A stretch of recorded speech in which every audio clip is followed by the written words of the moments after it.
আসসালামু আলাইকুম ওয়া রাহমাতুল্লাহি ওয়া বারাকাতুহু। আলহামদুলিল্লাহ।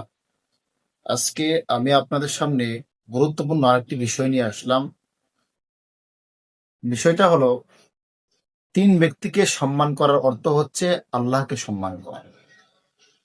এ ব্যাপারে আবু দাউদ শরীফে একটি বর্ণনা রয়েছে।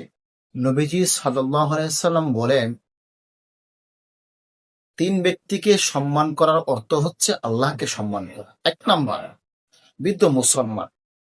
বয়োবৃদ্ধ বুজুর্গ বৃদ্ধ মুসলমানকে সম্মান করার অর্থ হচ্ছে আল্লাহকে সম্মান করা। দুই নাম্বার, নবীজি বলেন, ওই কোরআনের হাফেজকে সম্মান করার অর্থ হচ্ছে আল্লাহকে সম্মান করা, যে হাফেজ কোরআনে তেলাওয়াত করার ক্ষেত্রে কোনো কম ত্রুটি করে না, কোরআনের কোনো বাড়াবাড়ি, কোনো ছাড়াছাড়ি, অবহেলা করে না।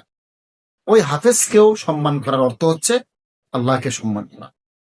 তিন নাম্বার, নবীজি বলেন, ন্যায়পরায়ণ বাদশাহ।